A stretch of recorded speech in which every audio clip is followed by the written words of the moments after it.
into a brand new wave, drowning out the noise that's tame. Liberty whispers through the brave, breaking free from every chain. Nullify the rules they crave, crypto beats that pave the way. Anarchy with minds that's safe, algorithms new dawn today. Out of bounds and out of sight, building futures pure and bright. Escape the grip and win the fight. Welcome into the legacy ride. Beyond control we take a stand, casting off the iron brand.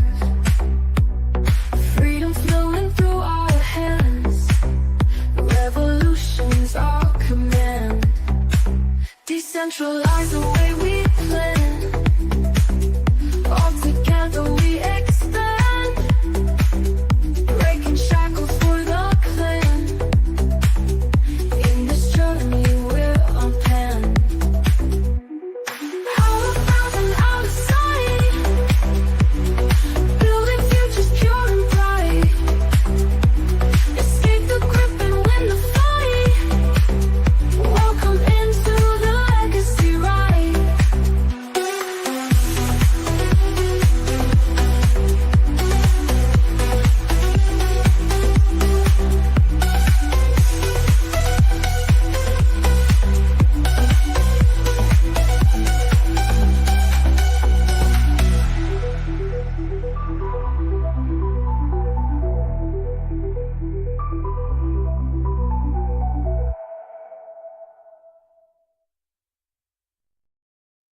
Welcome in. I promise there will be an actual schedule, but until then, we are live with Greg, with Andrew. I am Zach. This is the silver linings of the legacy, right? And we got some silver linings intertwined under some glorious news for the week.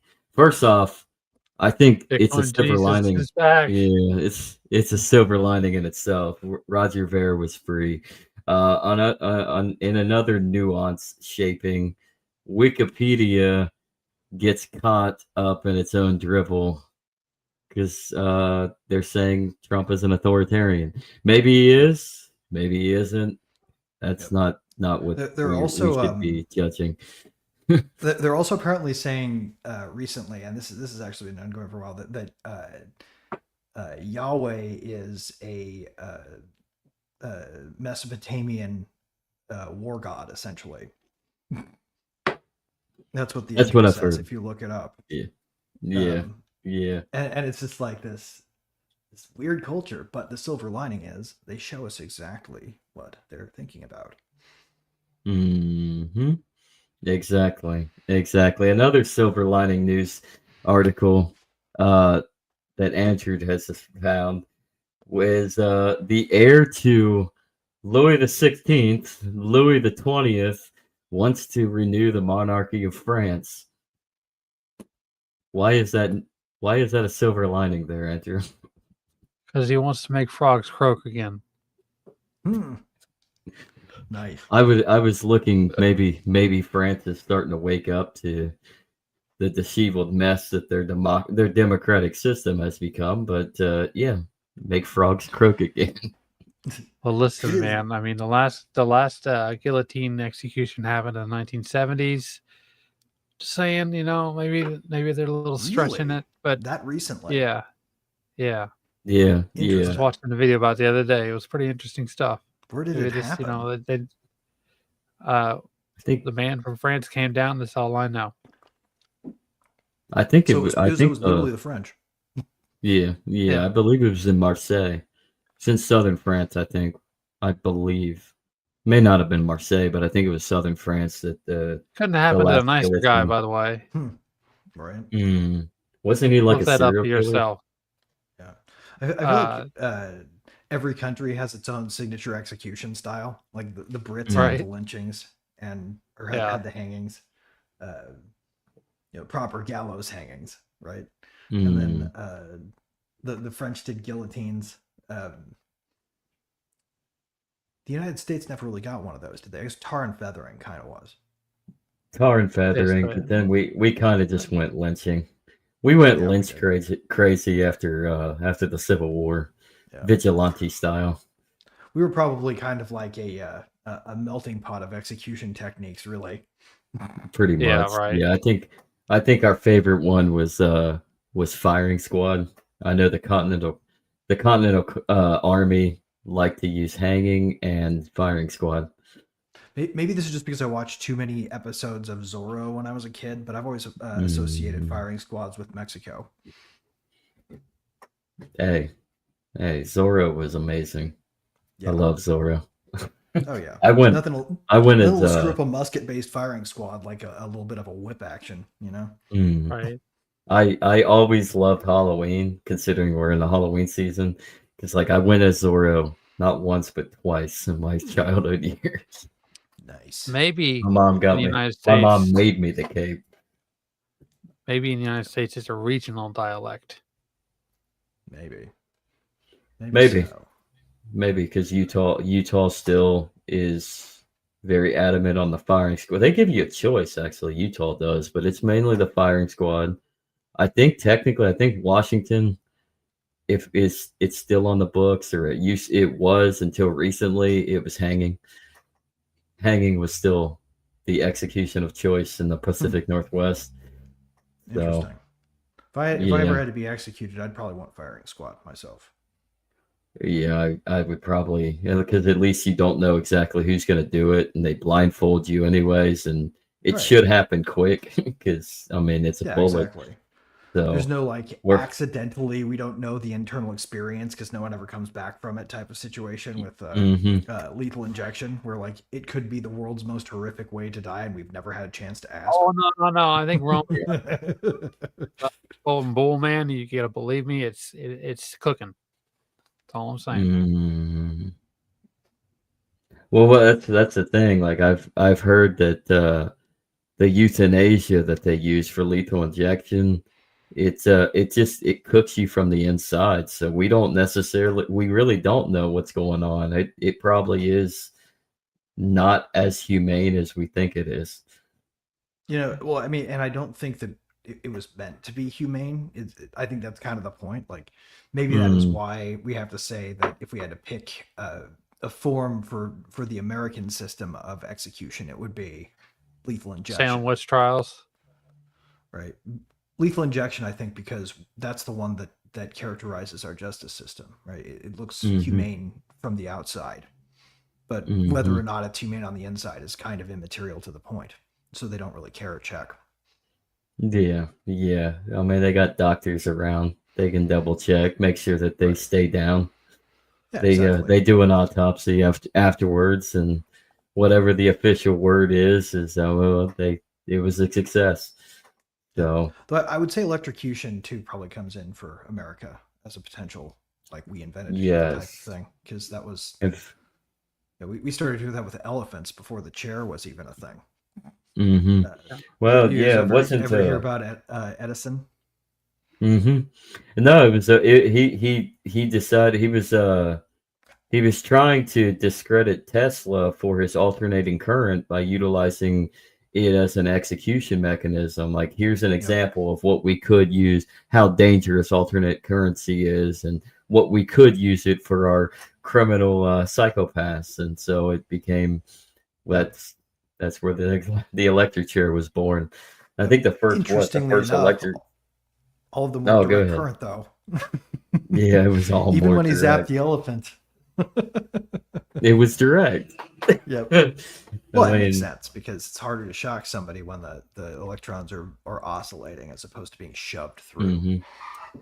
Well, Nikola Tesla also proved that alternating current is it's all around us, and we are a conductor in itself. And he actually proved it when he survived taking all these electrons into his body and just manifested light. So I mean, we can definitely survive. Oh yeah, that was called the Canadian loony. We are ultimately probably all really composed of energy when you think about it. Mm-hmm. We're energy beings. We're metal beings. We're basically a conflux of like different things. That's why I don't agree with the evolution when it comes to man, because it just doesn't make any sense, because we're obviously interconnected with different articulate of many different particulates, whether it's proteins, whether it's metals, whether it's energy based, like we're energy and organic, all yeah, like all combined into one. Yeah, so it just doesn't make a whole lot of sense that we evolved straight from apes. Now I'm Well, sure that we unless you add a factor to evolution that suggests that biology, by its core nature, is more like a rectifier tuning into a frequency than mm, a vessel, right? hmm If there is an immortal soul at the root of what makes us conscious, it's there, right? It's in the fact that our brains light up an electrical frequency in a system that, you know, essentially tunes it into, by biology, a very specific configuration. Right? Your personality hmm may emerge from tuning into the waveform more purely, uh, rather than necessarily just evolving into it. It's almost like evolution would potentially just produce animals unless there were an attractor basin right around this conscious entity over here, right? hmm Um, so that the two concepts don't even have to be mutually exclusive to my mind. To me, one implies the other, I can see and that that. that that does make Yeah. it different from the way evolution works because it insists on not having what's called a telos. Um, hmm the idea of natural selection isn't that we're advancing, is that we're changing and adapting, but uh, changing and adapting towards what We're is, tweaking. yeah, Yeah. It's like bracket and creep, right? hmm no, well, and the energies of the universe are bound by rules, and those rules were set, or we were even before there was a ticking clock of time at all, before anything could happen. Um, hmm those features were set, and hmm people like to pretend that that was random chance, but that misses something, doesn't it? Yeah, if everything's random, then why is there so much order within chaos? That's how I like to look. That's how I look at it. Right. There's Well, I mean, there's order to the chaos. yeah. Well, I mean, and So, chaos or the isn't even chaos to the order. something. Chaos isn't something you can find in nature. Chaos is hmm something you have to have a human brain to invent. Yeah. You know, um, Mm. because to conceive of a patternless system that occasionally emerges patterns stochastically, you would hmm have to first be able to set up like a hypothetical math world where the only thing that happens in your world is math. Um, hmm and that kind of thing can only happen in a human brain, at Yeah. least as far as we know. Right? If we ever figure out how to speak dolphin, we might be able to find out. I've always heard that the dolphin might be more intelligent than the human mind. So, but we don't know how to speak dolphin. So they It are could pretty well. Not smart right animals. now. I mean, The look what Elon Musk is doing with Neuralink. Who's to say they can't adapt that to a dolphin It's true. and to a dog? They could. They There could. was a piece of science fiction I loved when I was a kid. It's called the Night's Dawn trilogy. Actually, you guys, if you've never read it, highly recommended. The premise is this: some kid on Earth falls into a satanic cult, and because satanic cults are jerks, gets himself shipped off to a colony planet as a prisoner. Where the way that Earth handled prisoners at the time was your punishment was shipped to a colony world as an indentured servant. Your freedom is earned as soon as you've worked off your passage, but you can't live here anymore. hmm Um, and they get treated with an appropriate level of chain gangy colony world type of, it's very cool hand Luke kind of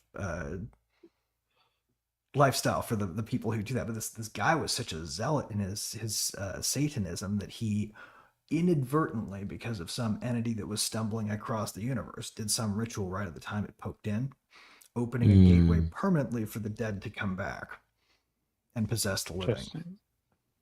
And Sounds this like is in a some science Logan's fiction. Run. It's literally science fiction universe, right? Where you get to see the damned coming back, and like Al Capone takes over a star system in the story. Like, it's just that's just one example of the absurdities. It really does. It's like equivalating between like the idea surrounding Logan's Run and the setting of Logan's Run and how their world is in collaboration with like Stargate.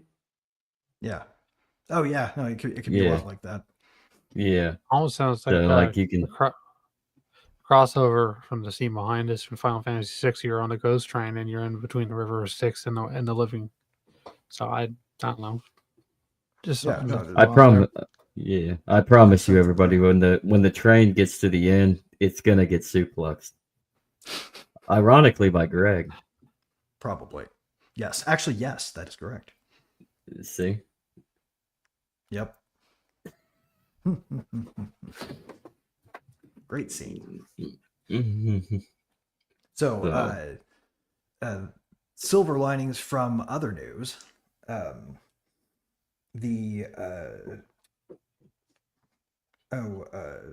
Roger Ver thing. We gotta start talking about that, man. Like, Yeah.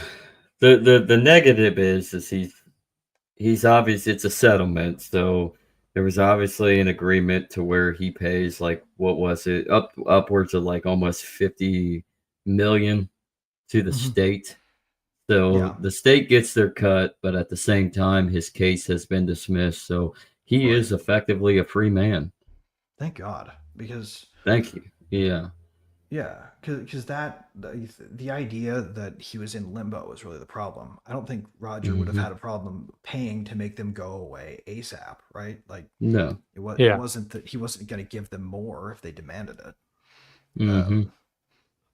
You know, especially if the alternative is jail, right? Like, if they're going to come Yeah. extradite you from wherever and give you the Julian Assange treatment, then, you know, by all means, if you've got the money to pay him off, please do. That's what I would do. Mhm.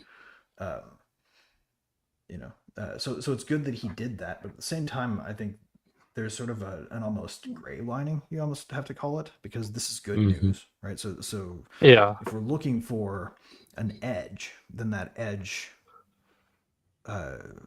being silver would be hard to see unless we invert it, right? So if we say this is the storm cloud is the settlement, what's the bright side? Yeah. And I think, go ahead. The bright side, I'd imagine immediately, is that they can't come back in 4 years or whatever, 3 years, and say, "Well, we screwed up, and you know, we're going to come after you again." Yeah. But that's also the negative, because they could always just come back at you. They could ignore. I mean, they could ignore rulings, ignore documents, ignore transactions, because we The are talking about governments. we're talking about the United States federal government. So, Right, they can do what they will. Yeah, they can do what they want, but at the same time, it is a bright side on the fact that it sets the precedent on a good level, that you can literally go where you're treated best. You can pay off governments to be left the F alone. Just like what Andrew Henderson talks about in Nomad Capitalist. Yeah.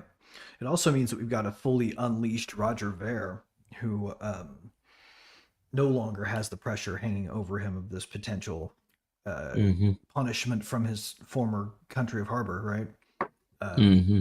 Now all he has to do is situate himself in a place where he cannot be pulled on again, and then he can resume his important work, right?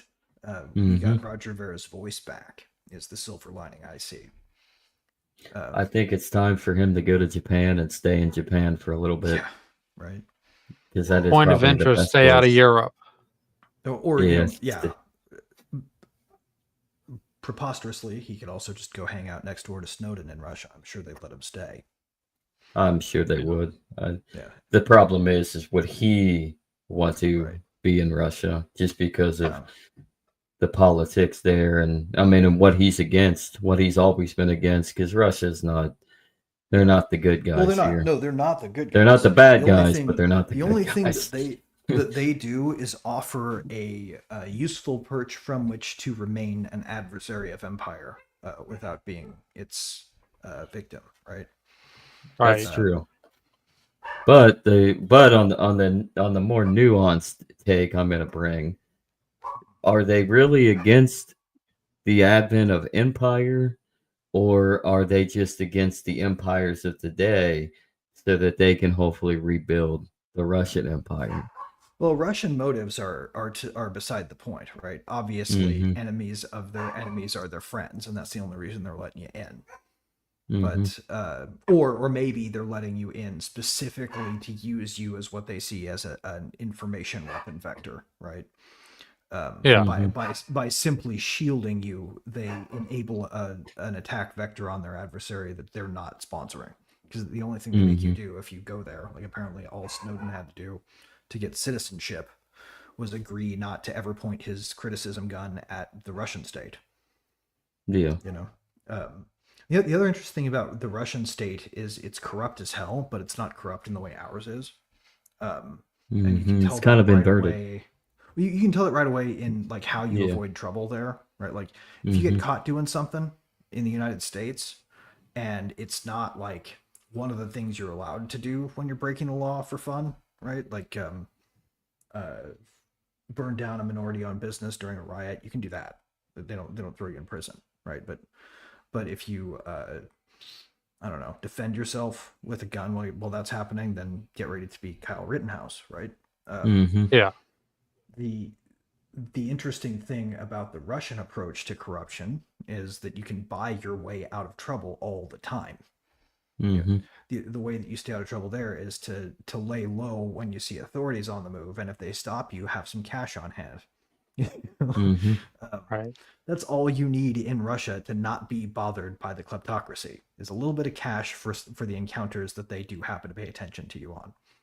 That's like in Mexico. If you ever go hang out in Mexico, especially in the border town, and like say Tijuana, like you never want to just directly give the federale or the cop the money, because that's bribery, and they know Yeah, that you just they'll put it where arrest they you can for find it it. when they And search you. yeah, but yeah, you put it in your sock. But yeah, when they search you, they'll find it. They take it. Like, go on your way, gringo. Go, All right. like, yeah, go. And then Let me put you're safe. Go Let me ahead, push Andrew. back about the thing about Japan for just a minute. If he goes to Japan, you got to remember Japan's kind of a who's who location for like spy networks and stuff like that. So you have to keep that in the back of your mind too. Is that it's just like Europe, and if you're in the wrong area around the wrong people, you might get in some trouble. Right. It would be So- like Well, I'm just like going accepting off of the political asylum aspect in of, Prague. yeah. Yeah. I'm just going off of the aspect that, like, it's kind of the Japan's I mean, they have an extradition treaty with the United States, but it's kind of very complex to the point where it's very difficult to actually get him shipped if he were to get caught up into something again. So like, it would be easier to be in Japan and and the Japanese not wanting to like risk political upheaval just because the United States wants this guy. Is like, I don't think Japan's gonna care. Japan would have They'd never been rather- the place that you could have gotten away with the Assange thing, for example. But as far as like the intelligence apparatus and the meetup there and the centerpiece, yeah, I mean that's still dangerous. But where is Intel? I mean, not at in this world, anyways. They're Qatar, yeah, exactly. They're everywhere. Afghanistan at that point would probably be your safest bet if you wanted to get away from the Intel state. Right. And even then, Yep. they're still there. Yeah, absolutely. Just contact Miles, or Lord Miles, and he'll hook you up with citizenship. No, I'm cool. I know this guy. I can be a citizen in Afghanistan now. What we really need is something like, and here's what I've been thinking about lately. If we wanted to like set ourselves up for the ability to do some interesting experiments that were liberty oriented, you guys are familiar with the was it the New is it New Hampshire Liberty Project where they're trying to get a whole bunch of libertarians Yes. to move there, Yeah. Yep. and largely succeeded to a degree, but a lot of the libertarians they got were unfortunately beltway libertarians, so they still do like politics more than they should just shut down government. But um, setting that aside, right? Someone could do that with a nation state, a small enough one that was run by some kind of representative government. Everybody converges on the country. The votes start to shift. All of a sudden, this island that sits right on the edge of their sovereign territory gets its own city, and that city declares independence, and that country recognizes it all of a sudden, right? Right. Now all of a sudden you've got a nation that you can use to fly a flag, and seasteading becomes an escape. It's a good Right? idea. I mean, That's the hard. I mean, that would be the long game of like an international type New Hampshire project where you get everybody to move to a tiny country. and if you don't want to move internationally and you don't want to do New Hampshire, look what the Mises Institute did. They went to Alabama, right? Do Mhm. something a little less complex. Go to Wyoming. It's not a lot of people living in Wyoming. Oh yeah, They've got Nevada a is very another one. very liberty-minded, environment there, and their government. I know, but I'm just saying, Yep. it's just something else to consider. Truly, or Texas for that matter. It's not perfect, but it does include a whole bunch of not tracking you around. They don't I have still prefer Malta. I actually prefer Malta. Malta. Malta would be cool, but it's attached to the EU.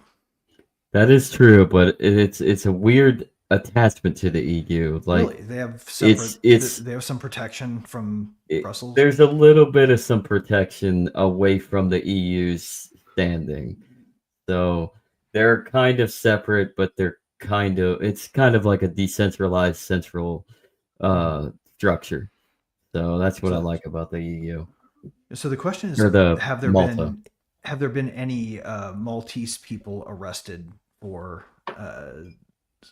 saying naughty things about European politicians on the internet? That's a That's a good good question. That is a good question. 'Cause And honestly, that's been I my don't think there trepidation has. with them.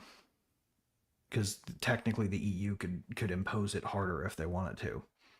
Mm-hmm. So Sort of like here, back in the And COVID I days. think the EU is more centerfold on the Western and Central Europe, their control over that region, anyways, because Germany is obviously the forebearer of the economic policy of the EU, France of the politics. So it's more centered in that general region on the mainland. And so I think that's where Malta can get away with a little bit, and why the UK kind of before they had Brexit, why they were able to get away with like staying out of the Eurozone and not having to attach to the euro was they were off the mainland. So, and they were also obviously they were the original power to be anyways with the British Empire. Right. So, but I think that might be another reason is they're not Malta's not attached to the true mainland. Yeah. Well, I mean, and all the censorship in the EU specifically has been really focused in France and Germany in large part because those two countries have opposition political parties on the right that are legitimately right parties. So as long as Malta doesn't have that, I'm guessing they probably don't have as much censorship. if France, Now, if we started moving there en masse, right, like and just started like trying to take over, that might have some interesting effects. I wonder if Maltexit could be accomplished first. It I probably think could actually. it would be France that would really push the buttons, because if they really did try to reclaim the monarchy, right, what do you think's going to happen with the European Union? It's one thing when you're an island nation like the United Kingdom, but when you're right there in the center of Europe, and you say you have regulation and control over that territory, that's a different story. So, Well, I think the silver showcase, line. and I don't think they're gonna. I don't think the monarchy's coming back to France, but I think it's a great cultural shift for the socio-political, because France has been eaten alive from the migration crises, the faltering of Mhm. the decreased value in the euro, the sanctions with Russia and the Ukraine war that has hurt, as well as other things that I think people are just so done. And quite frankly, I'd be done too when you have a bunch of Pakistani Muslim rape gangs that are trekking through Paris. Like, Yeah. with no remorse, like no consequence whatsoever. I'd be done too. And I think even if the monarchy isn't to be reclaimed, it's definitely a culture shift that would probably push, that can easily push back both the secular, uh, globalist structure of the government, as well as the migratory influx of the caliphate that's trying to move in. Thank you to Belgium, those filthy Belgians. Yep. Let's make frogs Those croak again. Uh, it's a another silver lining, I would have to say, to just watch Europe do what Europe always does when it screws stuff up, right? Like, Mhm. um, it's gratifying to watch them redo the setup for World War One to themselves all over again, essentially, with the sort of Basically. balkanized politics of the whole thing just sort of intermeshing, and they tried to make the EU uh, a defense against that, which I find highly amusing because it's an obvious basilisk effect. Mhm. The EU is now creating the circumstances that uh, uh, the post World War One period saw as mistakes that they were going to correct with the EU, and it's just tasty to watch them eat It, up all of that bureaucracy and get the reward they had coming to them. But it's Greg, almost war is romantic. It's war. for the times. Well, Mm-hmm. what's funny is they're not they literally they defeated the Austro-Hungarian Empire, the Germans, and then they basically became the Austro-Hungarian Empire, a Right. melting pot of diversity, bureaucracy, cultural misappropriation, political upheaval, and they're seeing the downfall of it, which is great. The EU This will probably is be gone in like the next yeah. 5 to 10 years. This is a fascinating dovetail, but this sort of this whole thing calls to mind, at least for me, the uh, conversation about whether or not to send the ring with Frodo or send it to Gondor in uh, the famous Council of Elrond, right? Like Mhm, the movie scene has Viggo Mortensen stand up and say, "You can't wield it. No one can." Right? mhm. That was an actual incorrect point in the book Yeah. that I got reminded me the other day by if you guys haven't checked it out, check out Nerd of the Rings on YouTube if you like Lord of the Rings, like It's geeky Tolkien lore deep dives. Then this is the place to mm, go. Apparently, what was actually true about the ring in Tolkien lore was that other people could, in fact, master it. But the catch was, in mastering it, they had to become Sauron, essentially. So if mhm. Gandalf had taken the ring, he could have taken it from Sauron. And when the tower fell over at the end and everything blew up and he died, right? When Frodo drops the Mhm. ring, uh, that system of passing that power on to whoever the next owner was would have occurred just like that, same way apparently. Whoever Mhm. took the ring and actually mastered it would end up destroying Sauron. Mhm. Um, but in the process of mastering it, they become Sauron, so it would be no different. It would just be a different version of the same tyrant. So it's not so I much see that you that. can't Yeah. master it; it's that mastery of it requires that you become the thing that you fought. I mean, it's amazing what truths are hidden, woven within like video games, movies, books. Because like you could say the same thing about the Apple of Eden within the Assassin's Creed lore.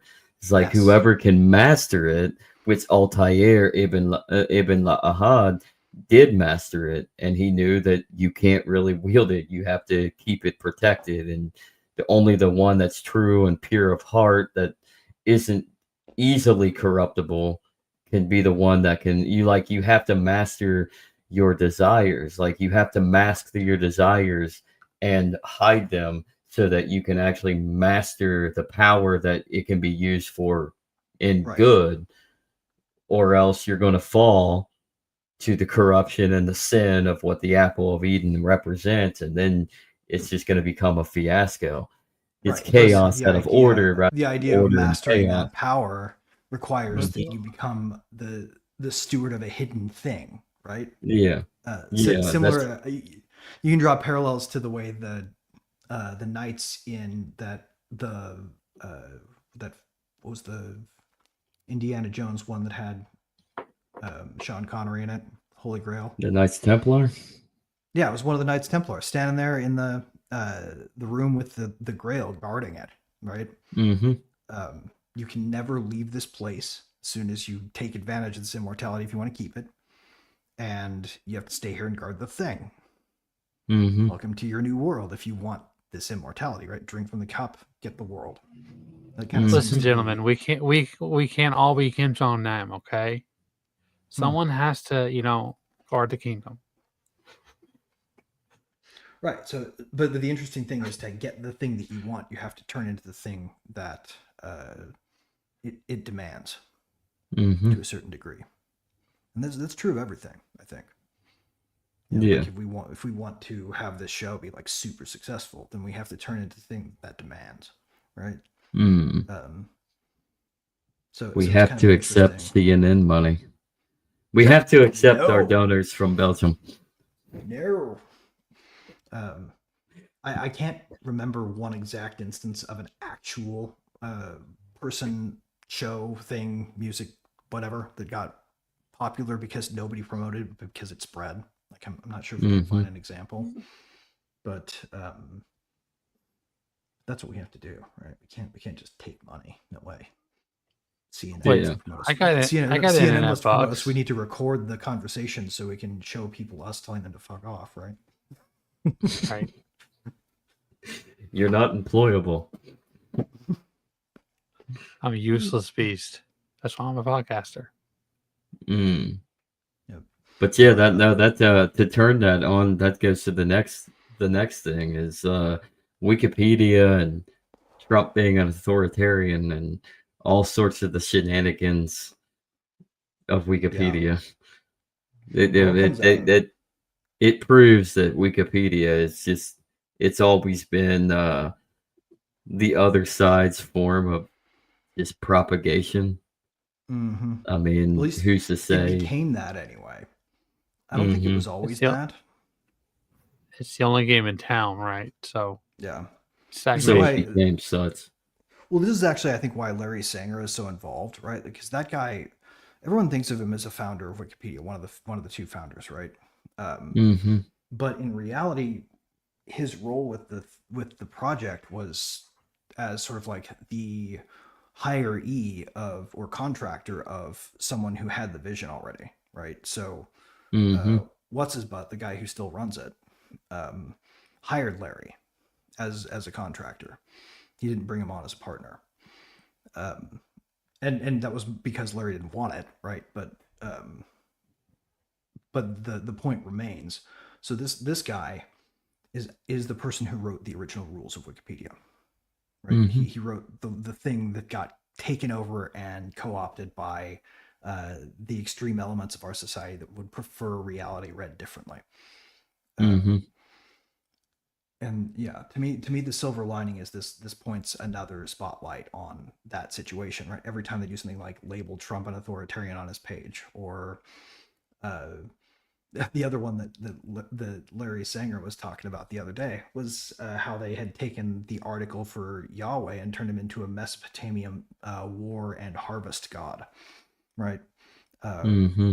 Refusing, and you can go through the talk page. Like, the talk page is my favorite part of Wikipedia because it shows you what they're doing to censor mostly. Like, there are some cases where it's so extremely bad optics that they actually revise the talk page history so you can't even see a conversation, but that's pretty rare.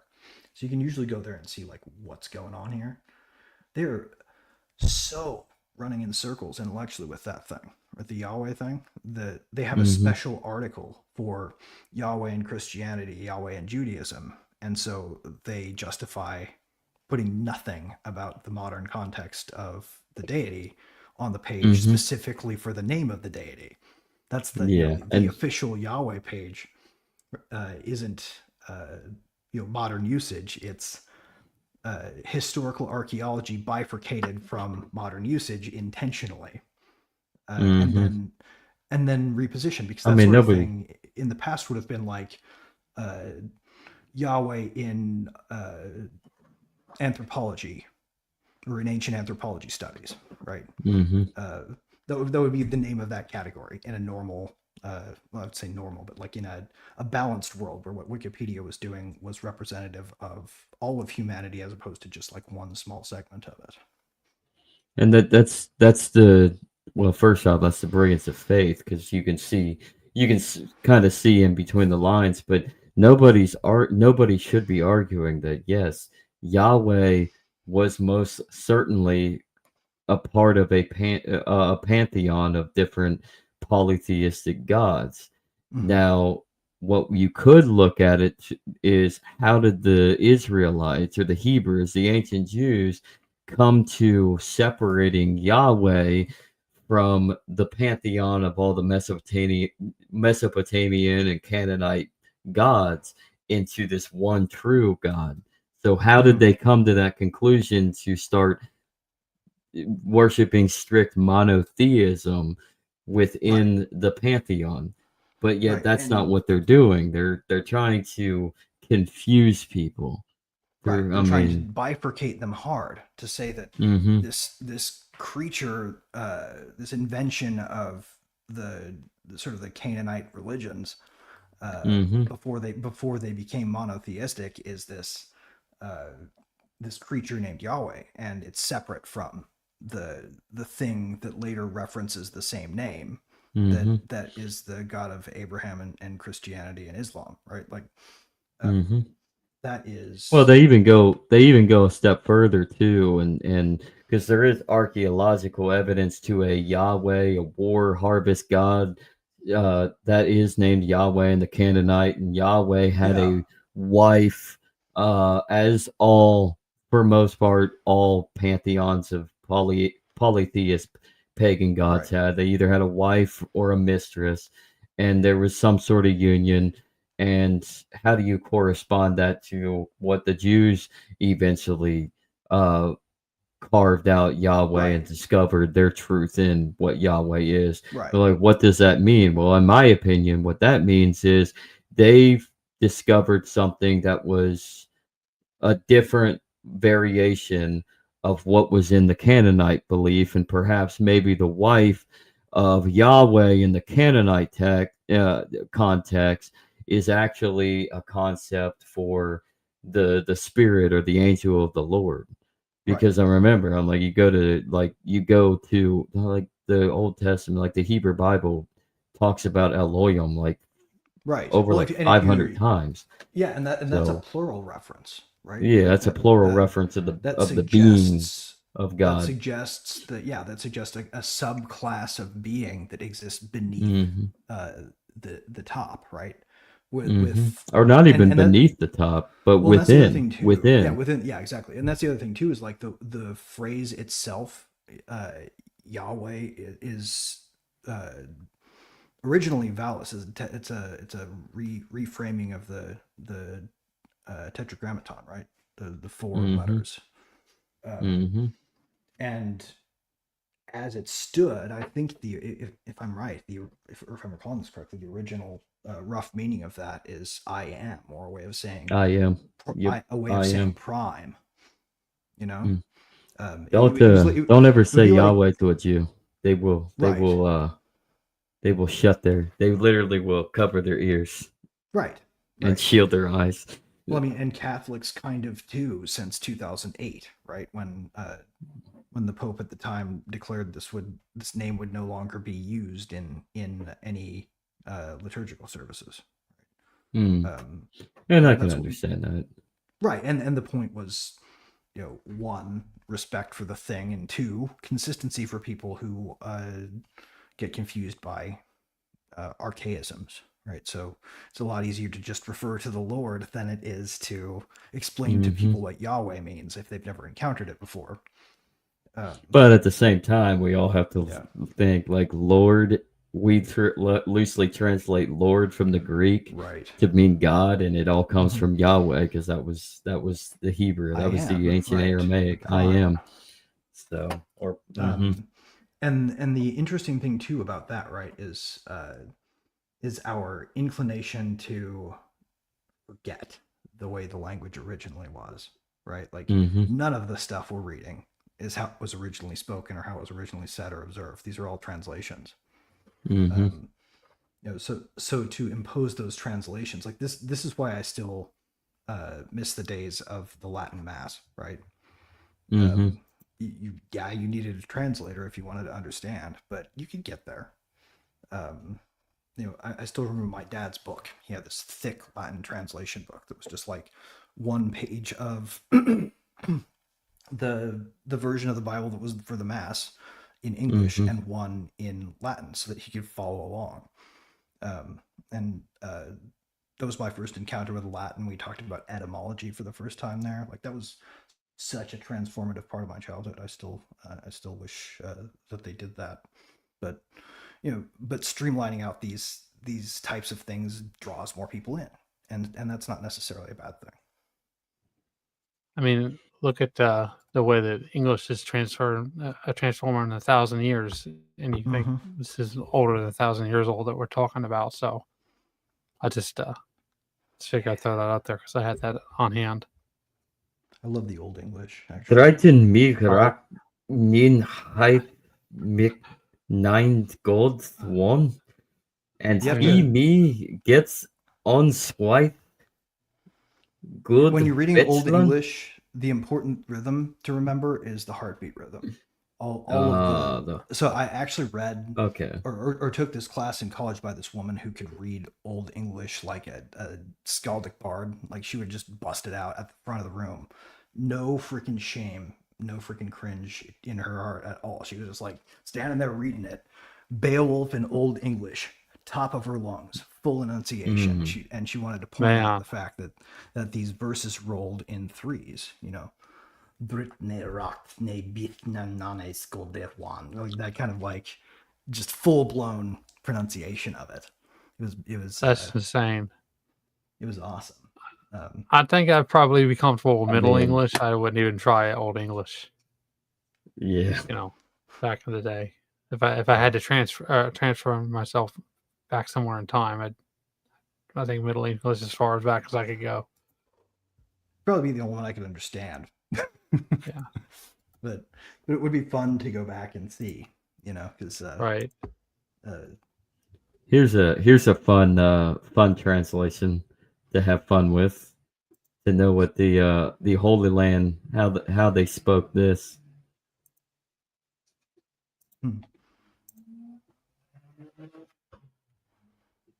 Oh, interesting. We have Aramaic. Abun Basmayo, our Father who art in heaven, Neskadash Shkomak, hallowed be thy name. Hite Makukak, thy kingdom come. Newe Sabanya, thy will be done. Ikano Basmaho of Bario, on earth as it is in heaven. Have you learned to speak this? Because the pronunciations of those words are not obvious. Then actually let's see if that was pretty good. That was really good. That was me giving you a high five for that. That was a pretty good attempt. I would like to pray the Our Father in Jesus' language, which is Aramaic, and this is just to let you hear the way he said it to the people. In the name of the Father, and of the Son, and of the Holy Spirit. Amen. Abun Bashmayo, Netkadash Shmoch, Titeh malkutoch, nehwe sebionoch aikanot bashmayov baroa. Cool. Hablan lahmot son quonon yaumono, washbuk lan haubain wahtohain, aikano dofhnan shbach lahubain. Ulo ta'lan lesyuno, helu fason men bishu, metul dilochim al kuto, uhailu, utishbuhto, lo'lan, halmin, amin. Beautiful. Do you see the Elo in there? The direct singular reference to Elohim. Deliver us from evil. You deliver us from evil, please. Right? Is sort of what it's saying. You, God, deliver us from evil. Elo fason men bisho. Interesting. I mean, right?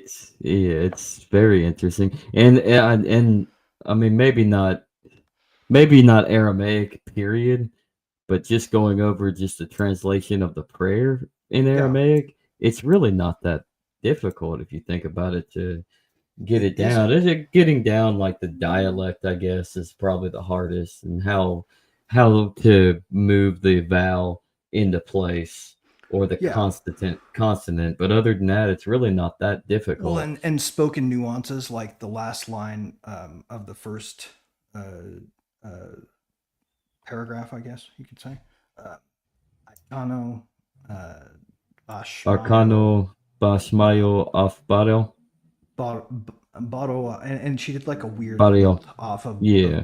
there was like a like the accent. She created like an accent off of it. and you wouldn't know that from the spelling, right? Like it wouldn't be in there. No.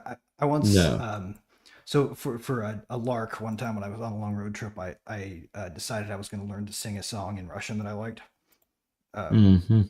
And all I did was just like replay the parts until I could say the line like the singer. And as soon as I figured that out, I would just move on to the next, right? But it's amazing because if you look at the written, sort of like especially the anglicized version of any of these things, the pronunciations do not flow. Like you have a hard time reading along. You know, so when you say something like you wouldn't think where the spaces are, right? Like you'd think that sounded like a string of words. Where are the spaces? And I think that's the interesting part is the spaces are the things that vanish. Kind of like the vowels. Well, the last thing, gentlemen, what is the nuance in this? Actually, the silver lining of this, and I'm going to bring it up. I think it's absolutely hysterical.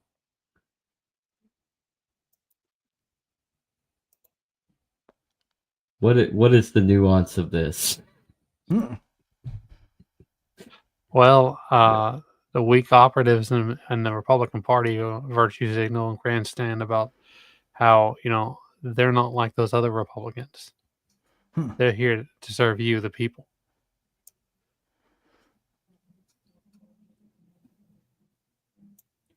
There's your Republicans.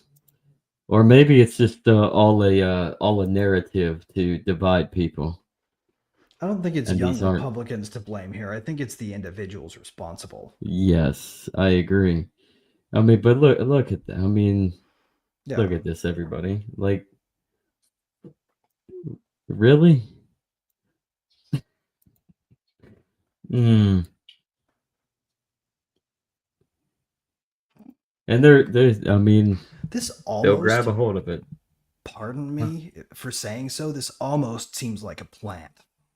That's what it seems like. It seems like it is a plant. It seems like it was meant to be leaked.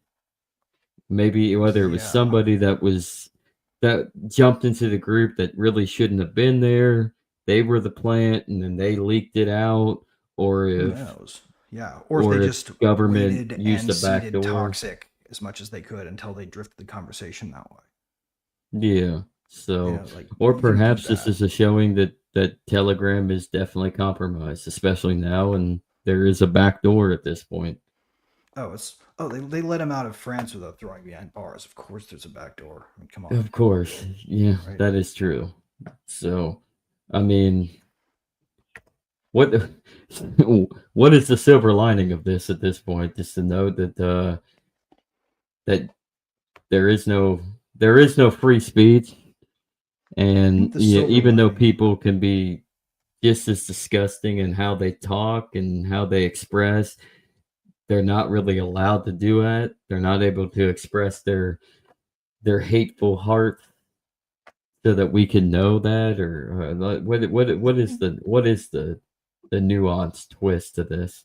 I think the silver lining here that we can all drift towards, right, is that one thing this doesn't do is try to hide what was said. So from now on, when Politico shows a controversy, if they don't get into the weeds like this and don't show Mhm. you exactly what the issue is, no matter what they're talking about, we will have an immediate detector for illusion and bullshit, because this one is convenient for their side to broadcast, and so they are properly the way news should every time, right? Regardless of who's Mhm. committing the scandal. Because this isn't super good for conservatives or for our cause, right? This isn't a great thing. Um, we shouldn't create these setups for ourselves if we can avoid it. And that can be done with, like, does this look like good manners to you? Because it doesn't to me. It's not something that Mm-mm. someone polite says, even if they think these Like things. I'd go to the zoo if I wanted to watch monkey play ball. Like, who says that, man? We know what you mean. Right. I mean, if you don't know what he means, then you're stupid. But we all Yeah. know that's a racist phrase. Like, you're expressing your disdain for what you think about blacks. I mean, we shouldn't be like this. Like, the whole idea, I mean, racism in itself is honestly politically created, whether through forced integration or forced segregation. It's a political mechanism. Yeah. People have their hardened hearts, their hateful no expressions. I mean, especially when they don't know somebody or barely know somebody. I mean, but you make certain judgments. That's true. But Yeah. as far as racism goes, it's just political dribble, just to try to cause for division, so that Right. Yeah. Snag a we're private easily chat from controlled. anybody and use the right crop, and you can find anything to get pissed off about. Oh yeah. You know, this Oh is yeah.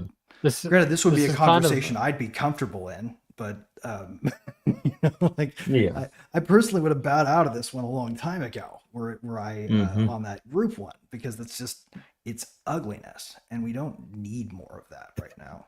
But No, this is we don't. almost like this is almost like a retaliation from the left, in the fact that, yeah. say, the thing is going on right now with the Charlie Kirk, and now how they're Mhm. Yep. slow dripping information. This is their way of retaliating and slow dripping information to try to throw dirt on Maybe. That's Republicans. yeah. Maybe, That or could be. it could just be a window into an aspect of people who consider themselves aligned with our point of view that just aren't aligned with our point of view. Mhm. Yeah. You know, and we should be open to that in ways that, if we want to avoid becoming like the left, then we should avoid not acknowledging the faux pas of our side, while also at the same time acknowledging that if we zoom in on them, we're doing them a favor. You know, so while this is, to me, ugly and not something that we should embrace or cheer, as a way to just, try to win by exaggerating our way through like the left does, um, Right. you know, then Yep. then we save our character, and that's the important part. But the second important part is to not take the bait, right? We shouldn't play this game with them, because Politico wants us to play that game, obviously. That was just like a division bomb thrown into the blogosphere, right, or into the memes face, and we just shouldn't let them play us that easy. You know, our Mhm. reaction is very predictable to this sort of thing, to them, and they have data. They have absurd amounts of data about just what to say to set us off, and that's how Mhm. they've been playing us all along. Yep. So and people should really be watchful for that second order play where they set up a reaction and then manipulate that reaction, because I'm going to guess that this thing escalates somewhere unfavorable if everybody who wants to play along and resist it plays along. Hmm. So I think the key is to not play along with it, to focus the conversation elsewhere. Yeah. That's my take. The silver lining here teaches us to look away when something awful that doesn't align with what we're trying to accomplish pops up, but also to not pretend that it didn't happen for the sake of saving face for some imaginary side that's an edifice or a monolith, because it's not, right? We aren't all on the same exact side. We're all aligned roughly with a direction. And just just a couple of Kansas Republicans acting like jackasses and being rude, immature babies that happen to get it made public, to me is not a conversation that we need to have publicly at a national scale. It's a conversation we need to have with our young people about how they're representing who we are. That's how I look at it. I honestly, a little bit more nuance. I think it shows just how much most people that are within these movements, within these political parties, they're no different from the opposite political party. I mean, the left is racist, no matter how much they want to cry and bitch and moan that they're not. They're racist. And so you're just a bunch of leftists in the Republican Party. You're a bunch of racist Nazis. I mean, just like the left who says that Trump is literally Hitler, but yet you act like literal Nazis, leftists. Right. So, I mean, so if Trump is literally Hitler, which he's not, he actually strikes me more as Mao, very meticulous and methodical within his policies, just like Mao, which, on a more positive light. I don't think he's going to kill like 40 million people, but who knows? Maybe he will. But I mean, then you have the left with your Antifas and all your shit groups and your brown shirts. You're no different from being a brown shirt in 1920s Germany. Right. All your strategies, in fact, were co-opted from them. Exactly. So you can't call yourself an anti-fascist and yet still replicate fascism. Right. Sorry. Just like you can't really call yourself a Christian and walk around calling people faggots and bitches and telling them you're gonna slap them or what. Like that. It's not super Christian to say. No, obviously. It's but not. all this stuff too, though, you gotta color with a grain of salt, because these are dumb kids saying stupid stuff in a group chat. Probably saying stupid stuff in a group chat to be edgelordy and cheeky with each other, as opposed to communicate any actual beliefs. They're probably more mocking the way that they have been labeled with this satire, right? Like they're embracing the smear as just a goof, right? Because that is how they have been smeared. That is true. And that impulse can lead to disaster if your recorded messages ever get out, and that's what's happened here. But also to a certain degree, we have to draw a strong distinction between this and the people who shot Charlie, right? This is a different scale. This is not proof of anything existential like the media would like to present it. This is just punching down. They drilled their way into some Kansas Republican chat, for young Republicans, and got some ugly screenshots. And now they're trying to make it look like all of the crazy violence that's happening is because people on the right have a bad attitude. It's tone deaf. It's obviously false. But the unfortunate thing is that it's so incendiary. It's probably going to distract the conversation from where it needs to be about what they're reporting on. Sadly. So, Andrew, you got anything else to say before we wrap up? Just that fear is the mass market, and fear is best delivered through the newspapers and the sheets. Yeah. So. Oh, okay, FDR. The silver lining here is we see through it, right? Yeah. So basically, you agree with FDR. Do not fear. Fear. What? I forget. The only thing we have to fear is fear itself. Yeah, the only thing to ever fear is fear. I'm not itself. advocating. I'm just saying that that's the tools they use, the tricks. You communist. Yeah. The last American king was in fact good at that. So the last American king, FDR, and perhaps that's actually who Trump is reminding me of a little bit is FDR, but on a different scale. Yeah. The scale has tipped. Instead of bad and Democrat, good, it's right? Republican. The Could be good, could be bad, could the be other that. interesting, yeah, But he ain't no Wendell Wilkie. no, No, no. and he's certainly not Well, Andrew Jackson. that could be. That could also be a good and a bad thing all at the same time. Actually, he kind of is in a way Andrew Jackson, eh? He just doesn't have Kind the of. necessary grudge against the central bank that we need him to have in order for him to be as awesome. I mean, he has the grudge, but he still thinks it needs to exist in some capacity. But he does have the grudge against it. Now they better hope that before his term ends that he doesn't lose the belief that they should exist, because then he could be Andrew Jackson. Well, that's He might, but midterms. Yeah, midterms. although let's see. I think I've nailed their strategy that they're following anyway, so it will be after midterms. You're exactly right, Andrew. Mm-hmm. Onwards. Onwards to It stablecoins. could still work. Hey, stablecoins. Hey, we've got news on stablecoins. Any news on stablecoins, Andrew? Not heard anything lately. I mean, there is a new meme coin out there. It's a little less than a penny. It's actually it's hit there. Its market cap is pretty high too. It's called Ucoin. Not We do saying have, that it's anything. An interesting bit of crypto kind of news, right? The way that the markets have behaved around things like tariffs and monetary policy has demonstrated clearly the contagion that having stablecoins backed by T-bills is going to do to market volatility. There is no more counter cycle where crypto soars and everything else tanks, right? That counter cycle is gone because now we're anchored to the albatross, right? So it's around our neck. Yeah. And every time the economy shits the bed in the United States, so shall the crypto markets. Yep. At least until As another country adopts it as heavily as we have. What's that? As you've What's seen that? with the Gold at $5,000. Oh, okay. Right. Gold. Yeah, gold's another great example. Almost. Yeah. So almost. So the end of the year is got to keep watching because something big's going to happen within all these markets at the end of the year.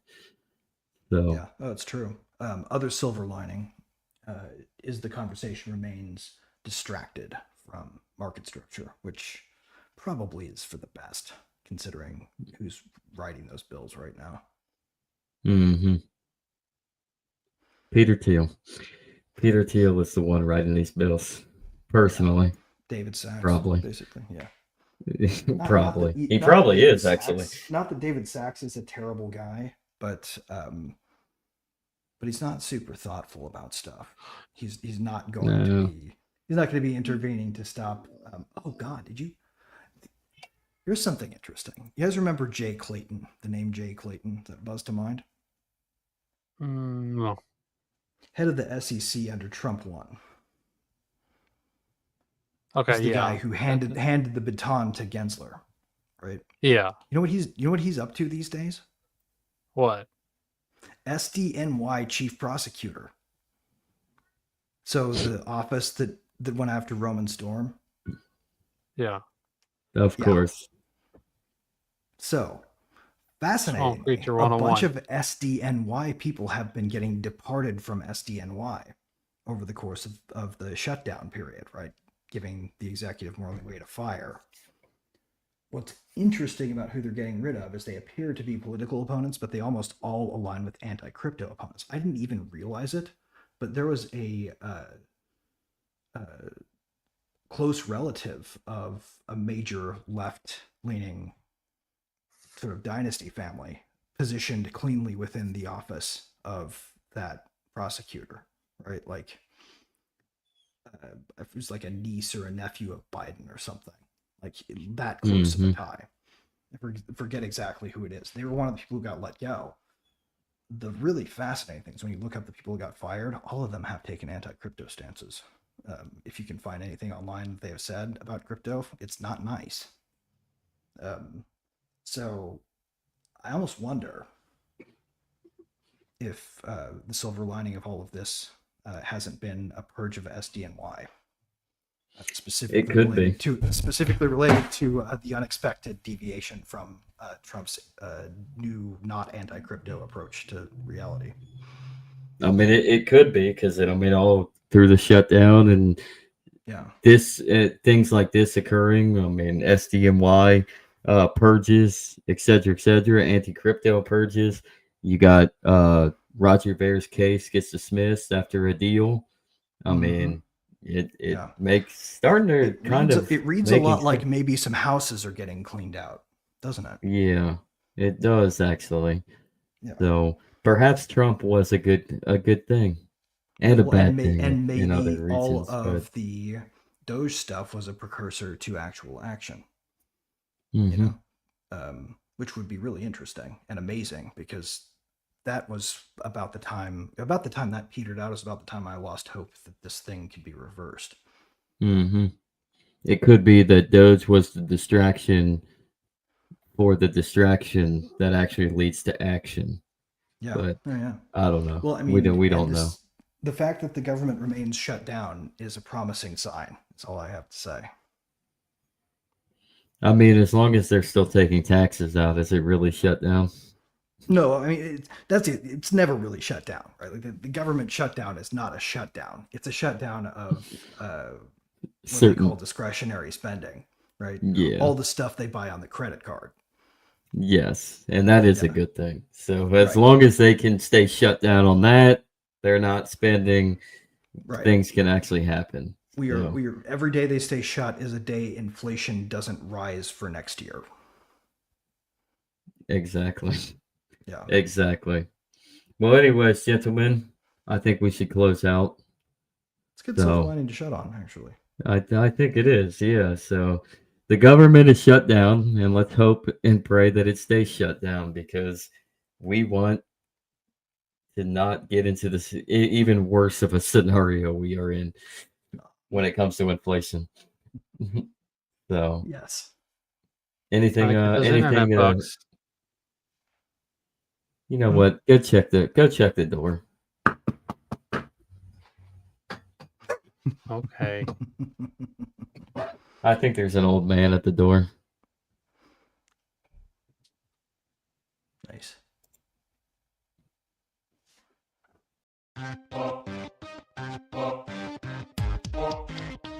Bitcoin! These motherfuckers want to talk about money? Your money ain't got no value. You got it in the bank. Take it out, take it out. The bank is dangerous, gonna blow soon. Don't you hear me? The bank's gonna blow. Bitcoin in the house, I know you feel me. I'm getting internet money, my cash fills me. I don't sweat my bread, it's in my head. Bitcoin is now, the bank's dead.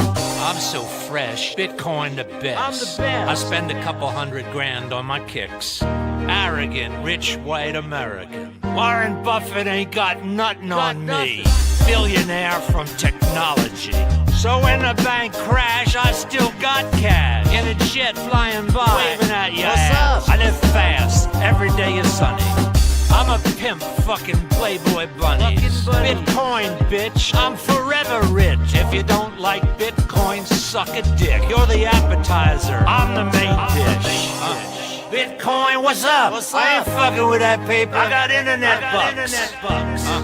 Bitcoin, what's up? I ain't fucking with that paper. I got internet bucks. Bitcoin ain't tripping on no money. I'm Bitcoin. I'm fucking all the honeys. Yeah, designer clothes, Louis Vuitton robe, big homes. The internet got me paid up. On an island, models chillin', laid up. Bitcoin, my name said. I live it up. Spend a day with me, you know you gotta fuck. I buy your Prada bag. Baby, we poppin' tags. Spending money in the mall, signing autographs. I'm an internet mogul. Bitcoin, my name's bigger than Google. I'm the big dog. You haters are poodles. Bitcoin, what's up? I ain't fucking with that paper. I got internet bucks. Bitcoin, what's up? I ain't fucking with that paper. I got internet bucks. Bitcoin, what's up? I ain't fucking with that paper. I got internet bucks. Bitcoin, what's up? I ain't fucking with that paper. I got internet bucks. They're fucking with you. The banks are fucking with you. They give you 0.5%. They lend it out to the people for 26%. They're fucking with you. The Chase, the Swiss banks, the English banks, the French banks, the Monaco banks, the Russian banks, the South American banks, the Asian banks. Fuck the Chase, the Bank of America, the Citibank. Fuck the Federal Reserve. Fuck the Bank of Geneva. Fuck Wells Fargo. Fuck Chase too.